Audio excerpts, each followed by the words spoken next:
दिनांक 4/1/2025 रोजी करुणा मुंडे यांचा फॉर्म 30/10/2024ला चुकीच्या मार्गाने फेटाळला होता आणि त्याविरोधात आणि धनंजय मुंडे यांची निवड झालेली हे करप्ट प्रॅक्टिसच्या आधारावर झालेली आहे.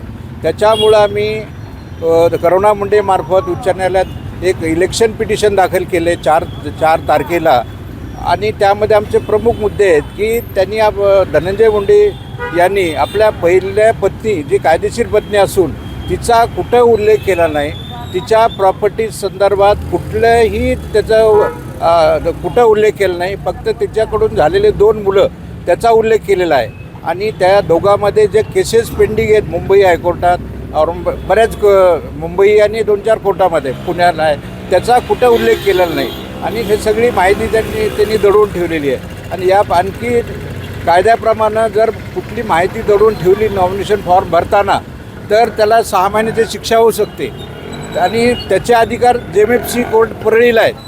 यापूर्वी आम्ही एक परळीच्या कोर्टात ह्याच इलेक्शन संदर्भात प्रकरण दाखल केले, त्याच्यामध्ये 100% 6 महिने शिक्षा होऊ शकते. त्याला पुराव्याची गरज नाही कारण सगळे कागदपत्र पुरावे आहेत त्यांच्याकडे, त्यात आम्ही जोडलेले आहेत आणि हे प्रकरण 8 दिवसानंतर हे 2 दिवस स्क्रुटनी होईल. 8 दिवसाच्या नंतर उच्च न्यायालयाचे मुख्य न्यायमूर्ती मुख्य न्यायमूर्ती हे औरंगाबादचे जे न्यायमूर्ती आहेत त्यांच्याकडं मॅटर कुठल्या न्यायमूर्तीकडे सोपवायचं ते हे अलॉटमेंट झाल्यानंतर त्या न्यायमूर्तीकडे सुनावणी होईल. 8 ते 10-15 दिवसाचा अपेक्षित टाईम.